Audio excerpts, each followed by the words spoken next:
What's up, YouTube? It's Ben, and let's talk about the best questions to ask your candidates during interviews.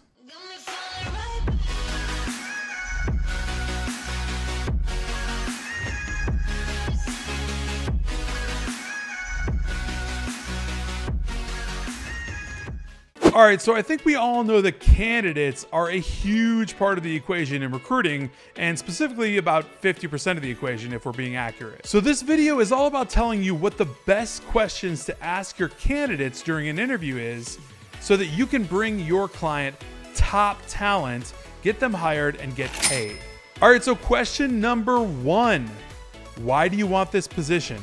All right, so this question is great because it just allows the candidate to start opening up. It just allows for some rapport building, and it gives you the chance to gauge their reaction to the actual question so that you can kind of start off on the right foot and start to read the candidate. You're also going to get a real sense of how serious this candidate really is about taking this position, which is critical information. And from that point forward, you're also going to get a lesson learned on how to read tonality better, right? So they're going to give you an answer. You're going to read the tonality, whether it's on the phone or Zoom, whatever it is, you need to know that stuff really, really well. So it's a great question to ask all around. All right, so question number two, tell me about your experience doing XYZ. XYZ being whatever the experience is that pertains to the position they're applying for. Now, this question goes straight to business because at this point, you really want to understand that they're going to be an 80% plus fit for bringing them to your actual client, right? You don't want to bring anyone below that to your client. Otherwise, it's kind of a wash and a waste of everyone's time. Now, this is definitely going to be a multifaceted question with several dive deep questions and follow-ups. So be prepared for that.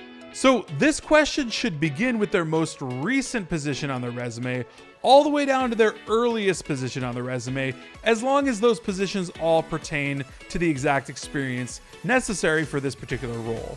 Pro tip, take notes. So while they're speaking, while they're talking, you are typing. You're taking notes on everything, not only their answers, but you're also taking side notes. You're taking little critical notes like, their answer on the experience question was a little bit weak on that one position. Let me circle back to that maybe later in the interview, right? So you're taking notes so that you can use everything in the interview back at them as you go through the full interview.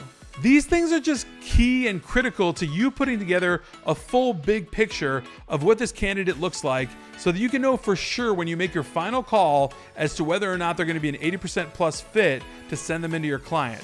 You don't want to be sending in trash, right? So you want to make sure you're getting a full big picture. So take notes and take observations. All right, so question number three, why did you leave XYZ company? One of the critical roots of an interview is finding out why a candidate has left a company. And there are very important reasons to this question. If they left a previous role, they either didn't like something or they were terminated. And we absolutely need to know that information. It's critical. If they're being vague about it, then maybe wait a minute or two and ask the question again in a reframed way, like, hey, so again, just curious, why did you end up, leaving from there to go to here?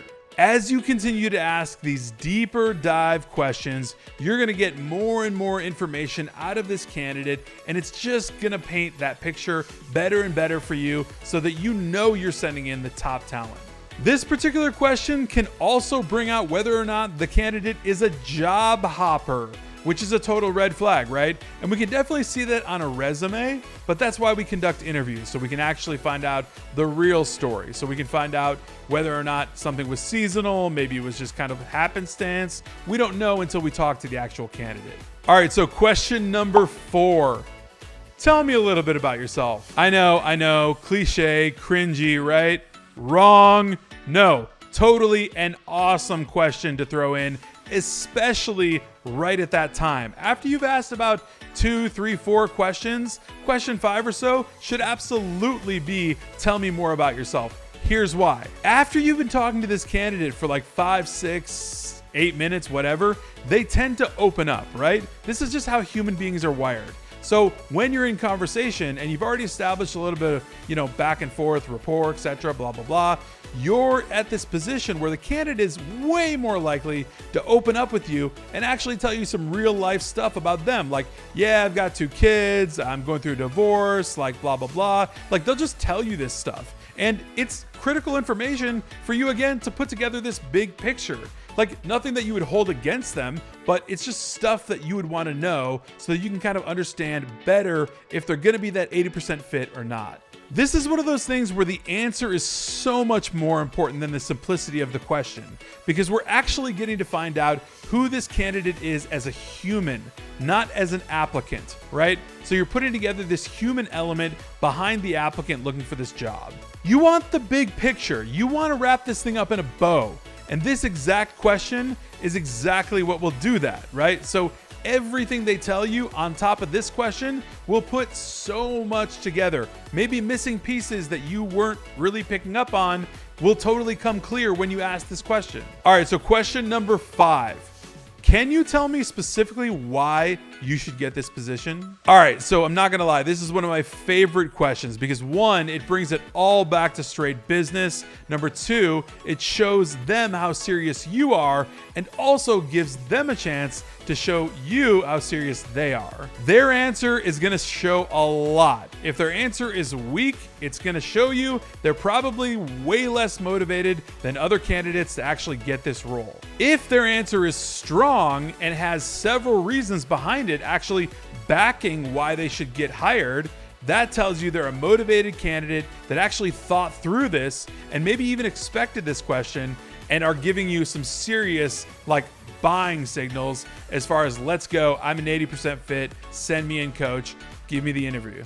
Now, a really good recruiter is going to be able to take all of this data and information that you collected, all the notes, everything, on the call, right on the same call, and actually define if this person is a fit or not. That means that on the call, you should be prepared to actually set up interview logistics like timing, location, like can you come in Tuesday, like all that stuff, plus fielding any questions that they may have about the role. Now, keep in mind that every single interview style is going to be completely different, right? Interviewing someone for a warehouse position is night and day considering interviewing someone for a full stack developer role. So with that being said, this list of questions is absolutely not comprehensive of everything you would ask your candidate, but it's most definitely something that you should fit into the interview. I really hope that this serves as an awesome guide for you to interview candidates and interview them better. If so, please smash that like button and join our Facebook group,